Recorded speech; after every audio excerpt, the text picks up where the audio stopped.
ಅಲ್ಲೇ ಮಠದಾಗ ಹಂದಿ ಓಡಾಡಕತ್ತಿದ್ವು, ನಾಯಿ ಓಡಾಡಕತ್ತಿದ್ವು. ಇದು ಹೆಂಗೆ ಏನು ಅಂದ್ರೆ ನೋಡು, ಆ ಮಠಾಧಿಪತಿ ಏನು ಮೊಕ್ಕೋಣಲ್ಲ, ಅವನ ಘಟದೊಳಗೆ ಹಂದಿ ನಾಯಿ ಓಡಾಡಕತ್ತೇವೆ ಸೂಕ್ಷ್ಮ ರೂಪದಿಂದ. ಅಂದ್ರೆ ಅವ ಯಾವ ಸಾಧನೆನೂ ಮಾಡಿಲ್ಲ.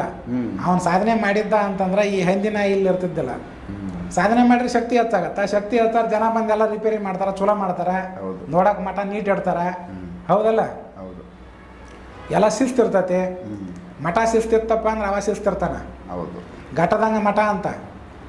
ಕರೆಕ್ಟ್.